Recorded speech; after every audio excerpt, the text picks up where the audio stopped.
The words hung in the silence like a ghost between us. We're going in a different direction, Emmett from Human Resources said, his eyes fixed somewhere above my head. He cleared his throat. The leadership team believes fresh perspectives will benefit the division. I stared at him. 18 years of loyalty, suddenly worth nothing. My voice remained steady when I finally spoke. And who exactly is taking over my position? Melody Jenkins. She started with us last month in market research. The floor seemed to tilt beneath me. The 20-something, who's been here 4 weeks? 28, Emmett corrected, as if that made it better. She has an impressive educational background and brings innovative thinking that aligns with our new strategic vision. I laughed, a sharp, bitter sound that made him flinch. Innovative thinking? I built this division from nothing. Our client retention rate is 98%. What exactly needs innovation? This isn't a performance issue, Renata. He slid a folder across the desk. We're transitioning you to senior advisor. You'll keep your benefits package. We value your institutional knowledge. Institutional knowledge. The words tasted like vinegar. That's what you call 18 years of relationships I've built? The crisis I handled when our biggest client nearly walked? The nights and weekends I missed with my daughter to keep this place running? Emmett's expression remained blank. Professional, practiced. Your new workspace has been prepared. You can move your things today. The next morning, I watched Melody settle into my chair, her manicured fingers trailing along the desk edge as she arranged her belongings. A potted succulent, a framed certificate from her recent MBA program, a motivational calendar. My new workspace sat in the corner, half the size of my old office, with a view of the building's ventilation system instead of the river. The plate on my door reading Division Director had already been changed to Senior Advisor before I'd even arrived. The team meeting started at 9. My team, my people. They filed into the conference room, avoiding my eyes, shoulders hunched with the awkwardness of collective betrayal. Melody stood at the head of the table, my spot, her youth painfully obvious in her nervous posture. Good morning, everyone. Her voice was too bright, too eager. I'm so excited to be leading this amazing team.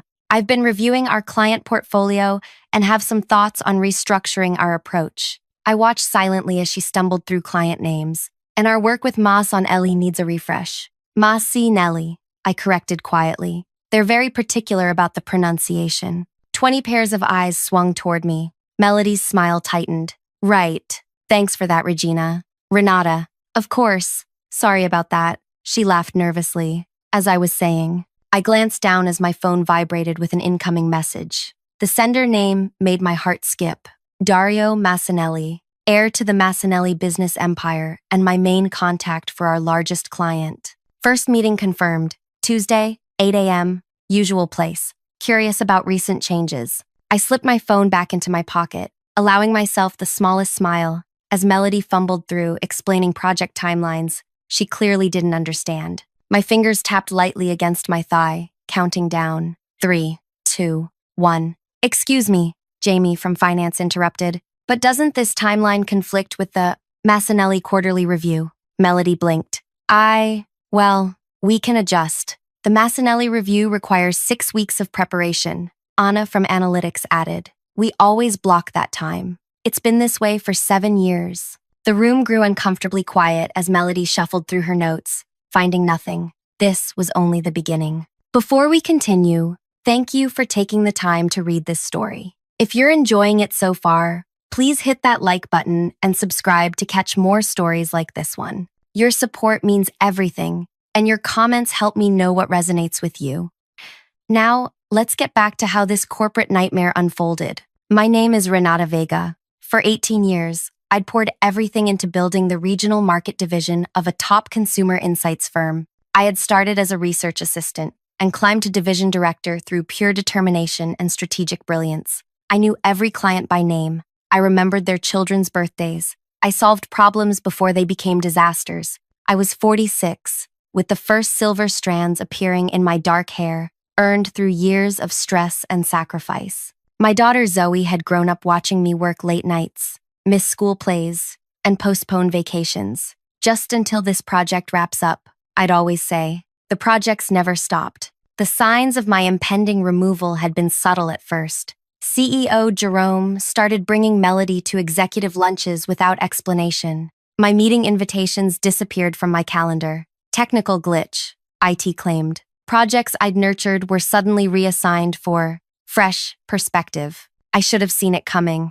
Jerome had been pushing the company toward a younger image. Digital natives understand today's market, he'd say during leadership meetings, his eyes sliding past me to the younger team members. Never mind that our digital analytics platform was my initiative. After that first humiliating meeting, Melody summoned me to her office, my former office, where she'd already replaced my awards with her framed diplomas. "I need your help understanding the Massanelli account," she said, panic edging her voice. "They've requested a strategic presentation for next week." I nodded, expression neutral. The Massanellas value tradition. They'll expect our standard quarterly review format. "But I wanted to show them my new approach," she said, pulling up a flashy slide deck filled with animated transitions and industry buzzwords. I watched her scroll through it, noting 6 critical errors that would offend our conservative Italian clients. "This is certainly innovative," I said carefully. "You don't like it," she frowned. "It's not about my preferences.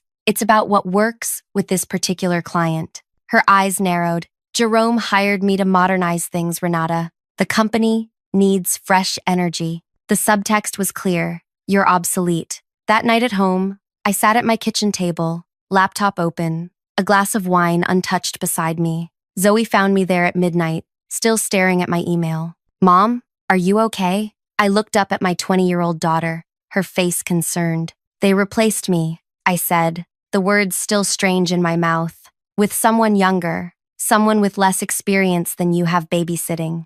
Zoe slid into the chair beside me. "That's insane. You built that place." "Apparently that's the problem. I'm too established." "You mean too expensive and too smart," Zoe said fiercely. "Too intimidating for some insecure CEO." I smiled sadly. "Maybe." Zoe squeezed my hand. "So, what's your plan?" "Plan? Mom, you always have a plan. You're the queen of contingencies, remember?" She pointed to the notebook beside my computer. "What's plan B?" I looked down at the notebook where I'd started jotting ideas. "I'm working on it." "Good," she said firmly, "because you taught me never to let anyone take what's yours without a fight." The next morning, I went back to work early, before most of the team arrived. I sat at my small corner desk, meticulously organizing files when Melody walked in, already looking stressed. "Morning," she said briskly, barely glancing my way. I watched her rush into her office, close the door, and make a frantic phone call. Through the glass, I could see her gesturing, her face tense. At precisely 8:15, my phone lit up with a message from Jamie in finance. "Emergency meeting called. Massanelli threatening to pull account after receiving Melody's new proposal." I tucked my phone away and waited. 3 minutes later, Jerome himself appeared, walking briskly toward Melody's office. "Where's the Massanelli file?" he demanded loudly enough for me to hear. I continued quietly sorting papers, pretending not to notice the crisis unfolding. By 8:30, Jerome emerged from Melody's office and headed straight for my desk. "Renata," he said, his businessman smile firmly in place, "we need your expertise on a sensitive matter." I looked up, expression mild. "How can I help?"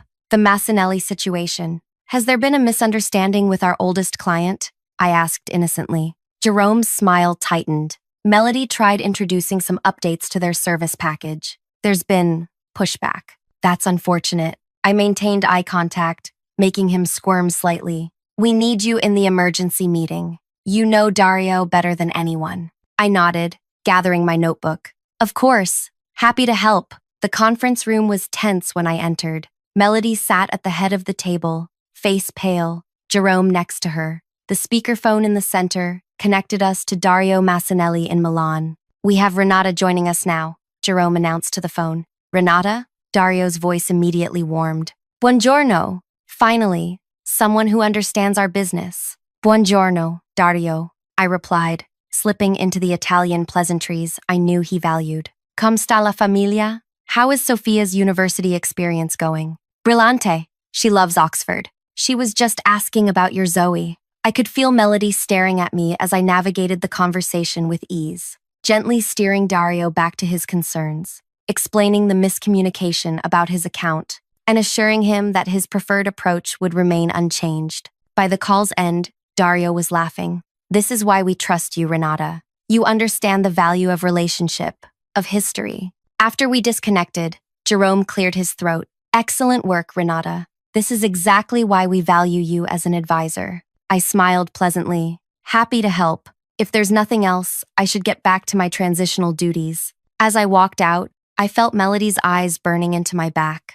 The first move in a long game had been made. What she didn't know, what none of them knew, was that I'd been planning for this possibility for years. Because in this industry, the biggest mistake anyone can make is believing job titles matter more than relationships. Over the next week, a pattern emerged. Melody would announce a sweeping change to our processes. Clients would resist. I would be called in to advise. Client relationships would stabilize. Each time, I was careful to appear helpful but neutral, just doing my job. I would say when Jerome thanked me for salvaging another situation. In reality, I was watching, learning, cataloging every misstep while maintaining detailed notes on all client interactions. The division operated on relationships I had cultivated for nearly 2 decades, connections that existed nowhere in the company's formal documentation because they lived in trust, shared experiences, and personal history. 2 weeks after my demotion,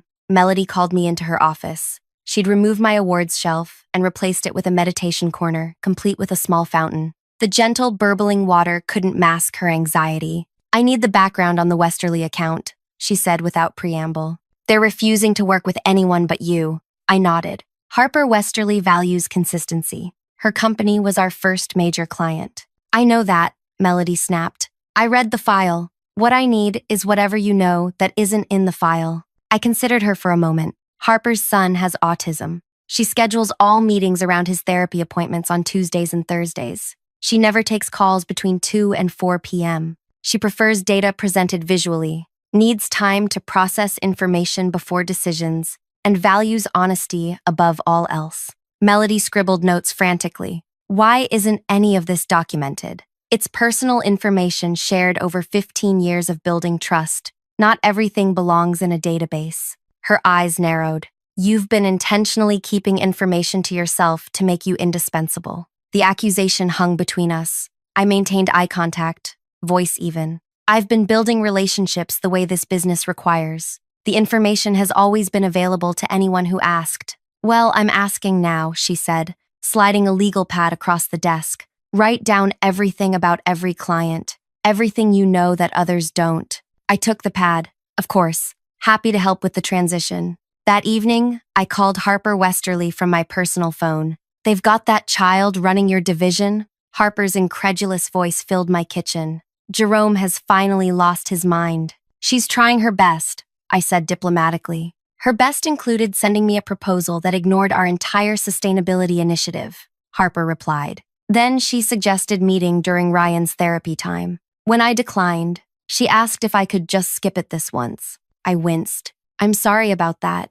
Don't apologize for her. What's really going on, Renata? Why would they sideline you? Fresh perspectives, apparently, Harper snorted. Cheaper perspectives, you mean? Our contract renewal is coming up next quarter. I hope they don't expect the same terms without you at the helm. I made a non-committal sound. I'm still with the company as an advisor. For now, Harper said knowingly. Let me guess, they'll phase out your position once they think they've extracted what they need? The conversation shifted to her son's progress, but Harper's insight lingered. She wasn't wrong. My senior advisor role was clearly temporary, a convenient way to extract my knowledge before discarding me completely. The next morning, I handed Melody my client notes, a carefully curated collection that included everything that was generally known within the team, but omitted the deeper personal connections and insights that made the relationships truly valuable. This is it? Melody flipped through the pages, frowning. The essentials, I confirmed.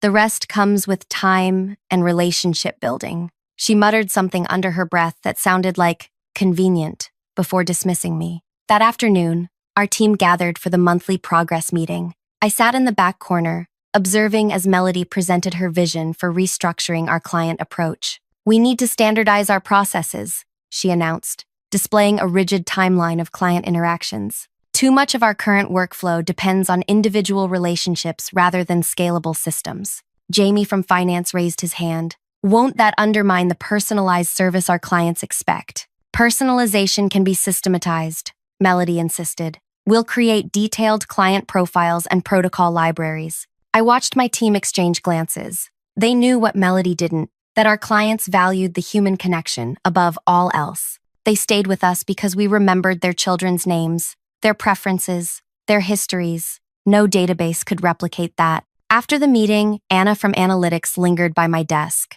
"This is going to be a disaster," she whispered. "The Kowalski Group specifically told me last week they chose us over competitors because we don't treat them like a transaction." I nodded sympathetically. "Change can be challenging. That's all you have to say?" Anna looked shocked. "You built this approach. You're just going to watch her dismantle it?" I met her eyes calmly. "I'm in an advisory capacity now. Melody has the authority to implement her vision." Anna studied me. "You're planning something." I smiled slightly. "I'm adapting to my new role, just like everyone else." "Right," Anna said, clearly unconvinced. "Well, when this ship starts sinking, I hope you've saved some lifeboats for the rest of us." As she walked away, my phone buzzed with a message from Dario Massanelli. "Meeting request denied. New process not compatible with our expectations. What's happening over there?" I pocketed my phone without responding. The cracks were beginning to show. By the 1-month mark of Melody's leadership, client complaints had doubled.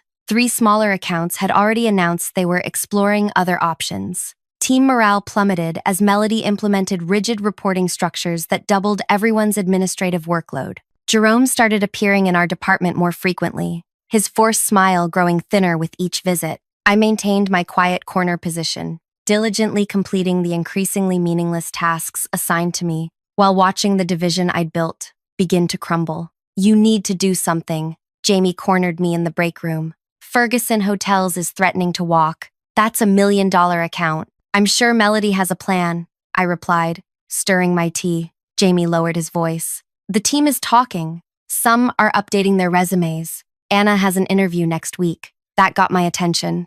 "Anna's leaving? Can you blame her?" Melody rejected her analysis methodology and implemented some cookie-cutter approach she brought from business school. The data's garbage now. I frowned. Anna was brilliant, the best analyst I'd ever worked with. Losing her would be a major blow. "What exactly do you expect me to do?" I asked quietly. "I don't know. Something. Anything. You always had a plan." I looked at him steadily. "Plans take time, Jamie. Sometimes you have to let things develop naturally." He shook his head in frustration. "While you're waiting for things to develop naturally, we're losing everything you built." As Jamie walked away, Melody appeared in the break room doorway. "I need you in my office," she said curtly. I followed her, noting the new tension in her shoulders, the slight dishevelment of her usually perfect appearance. The office, my former office, was strewn with papers and open folders. "The quarterly numbers are due tomorrow," she said without preamble. "I can't make sense of the reporting structure." "The structure you implemented 3 weeks ago?"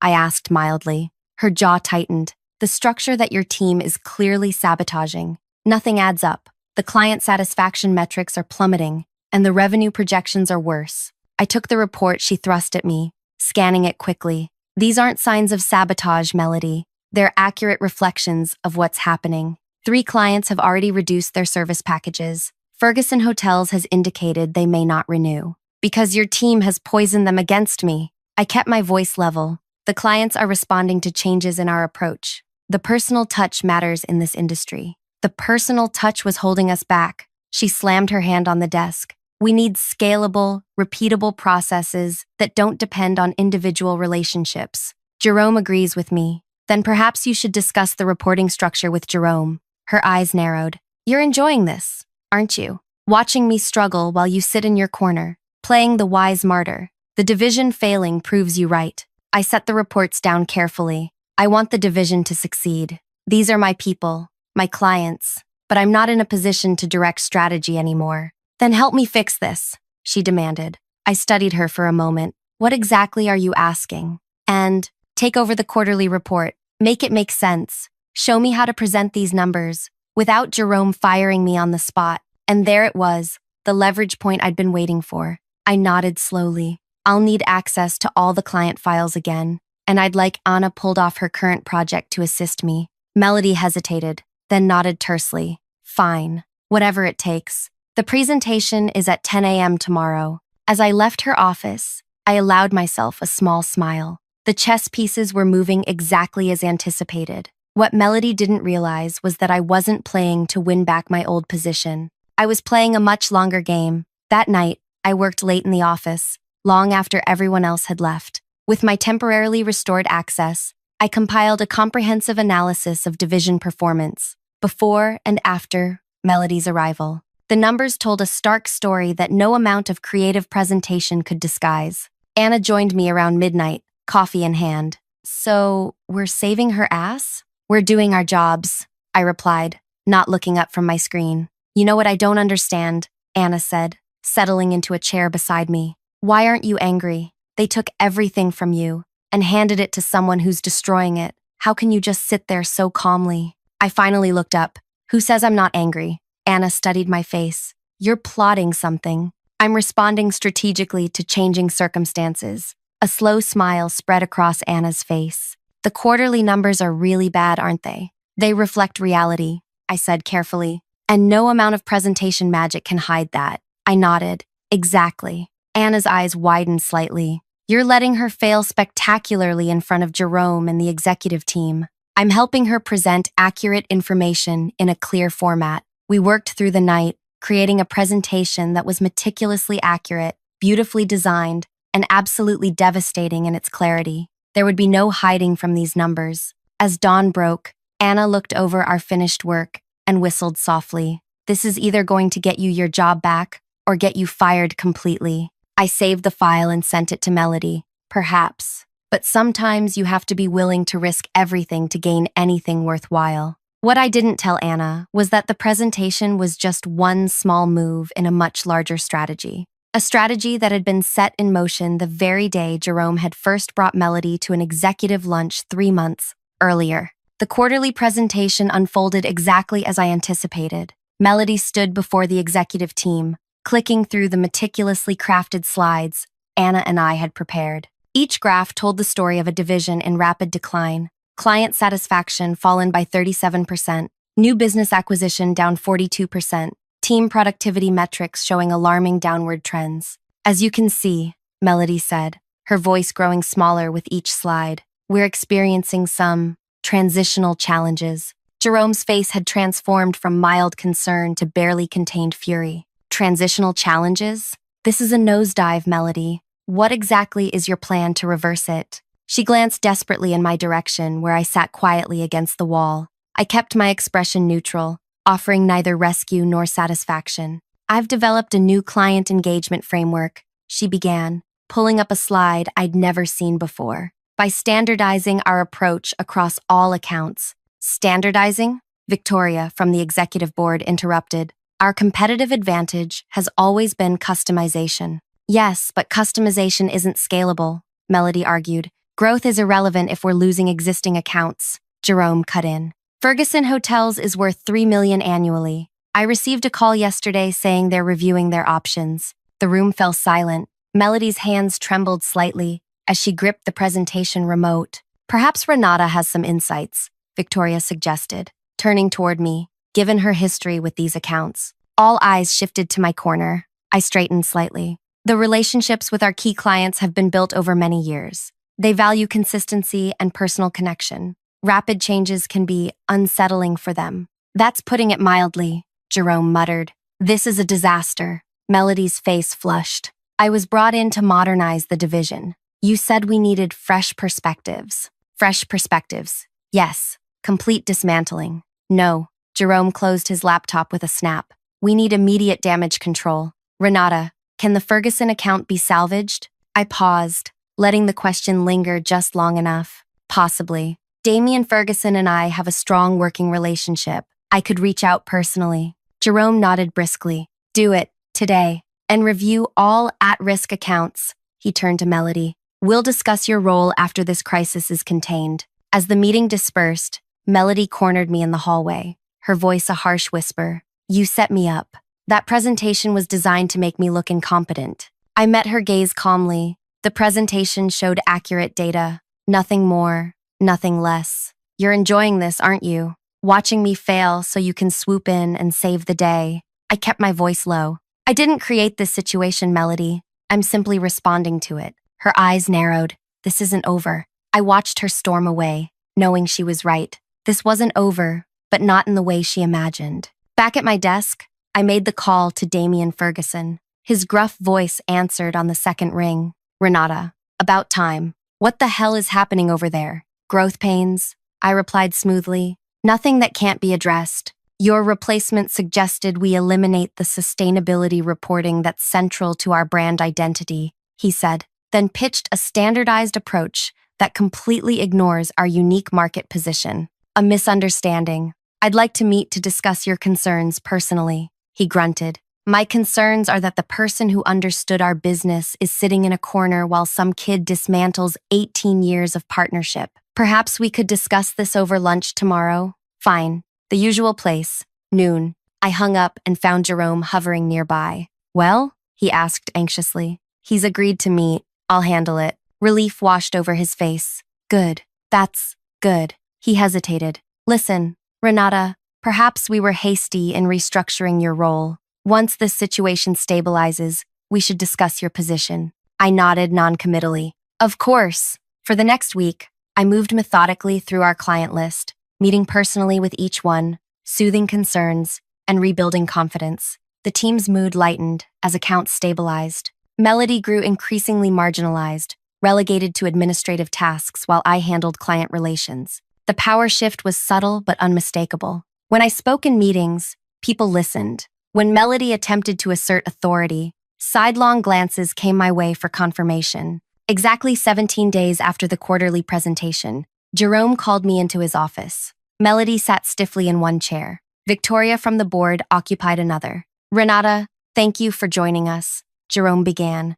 his business smile firmly in place. In light of recent events, we've been reevaluating our organizational structure. I settled into the remaining chair, expression neutral. The board feels we made an error in judgment, Victoria said directly. Your leadership is clearly essential to the division's success. We'd like to reinstate you as division director, Jerome continued. Melody will transition to a supporting role, focusing on internal processes, reporting to you. I let the silence stretch uncomfortably before responding. That's a generous offer. However, I'm afraid I must decline. All three stared at me in shock. Decline? Jerome repeated. But your position, everything would return to how it was before. Not quite everything, I said calmly. My trust in this organization's leadership has been irreparably damaged. Victoria leaned forward. We understand your frustration, but this isn't about frustration, I interrupted. This is about recognizing my value. If that value is only acknowledged during crisis,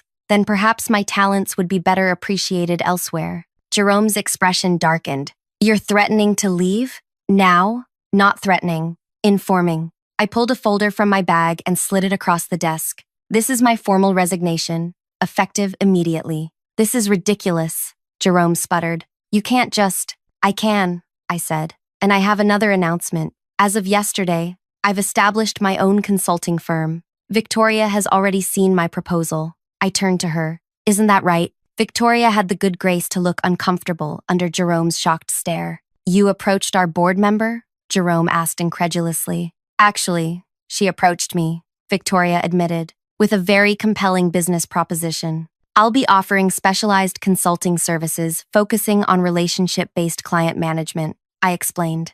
Victoria recognized the potential value immediately. Jerome's face reddened. This is a conflict of interest. Your contract has non-compete clauses, which apply only to direct competitors in our market space. I finished for him. My firm operates in an advisory capacity across industries. Perfectly legal, my lawyer confirmed it. Your clients will follow you, Melody said quietly, speaking for the first time. You've planned this all along. I turned to her. Not all of them. Only those who value relationship continuity over corporate structure. My firm will be very selective about its clients. Jerome slammed his hand on the desk. This is unacceptable. After everything this company has done for you, after 18 years of dedication, I was discarded without consideration. I corrected him. That clarified my value to this organization perfectly. I stood to leave, then paused. Oh, and you should know, Anna from Analytics and Jamie from Finance have accepted positions with my new firm. They'll be submitting their resignations this afternoon. The silence that followed was deafening. You can fight this, Jerome finally said, voice tight. But you'll lose. We have resources you can't match. I smiled slightly. Resources aren't everything, Jerome. As you're discovering, sometimes relationships matter more. As I walked out, Victoria called after me. We should continue our discussion about that board position. I nodded without turning back. My assistant will schedule it. 3 months later, my firm occupied the top floor of a riverside office building with floor-to-ceiling windows. 12 former teammates had joined me, bringing their expertise and client relationships. Our client roster included 7 major accounts that had followed us from Jerome's company, plus 11 new ones, drawn by our reputation. Melody had been let go within weeks of my departure. Jerome had been forced to take a more active role in division management, something he'd always avoided. On a crisp autumn morning, I sat across from Dario Massinelli at our usual breakfast spot. He raised his espresso in a small toast. "To brilliant strategy," he said with a knowing smile. "When did you first begin planning your exit?" I sipped my tea before answering. The moment I noticed Jerome bringing Melody to executive meetings 3 months before my demotion. A wise business person always recognizes the signs. "And you let the situation deteriorate intentionally?" I simply stepped back and allowed natural consequences to unfold. I corrected. The best revenge isn't orchestrating someone's failure. It's creating your own success from their mistake. Dario laughed appreciatively. "You know, Jerome called me personally last week, offered a substantial discount to return our business to his company. And I told him relationships aren't built on discounts. They're built on trust, consistency, and understanding." He gestured around the bustling cafe. "Like this breakfast we've shared every month for 7 years. My phone buzzed with a message from Zoe. "Ferguson signed the 3-year contract. Celebration dinner tonight?" I smiled, typing back my confirmation before returning to Dario. The most powerful plan B isn't about destruction. It's about creation. Building something better from what others failed to value. "A lesson Jerome learned too late," Dario observed. "Some lessons are expensive," I agreed. Outside the window, I could see my new offices, reflecting the morning sun. Inside, my team, my people, were building something remarkable together. Something that valued relationships over rigid processes, experience over youthful innovation, and loyalty over short-term thinking. The view from this side of the river was far better than the one I'd had before. If you've stayed with me to the end of this story, thank you for listening. Sometimes the best revenge isn't what we initially imagine. Not sabotage or public humiliation, but rather creating success on our own terms. If this resonated with you, please like and subscribe for more stories about resilience and strategic thinking in the face of workplace challenges. Share your thoughts in the comments. Have you ever had to activate a plan B when life took an unexpected turn? Your experiences matter, and I'd love to hear from you.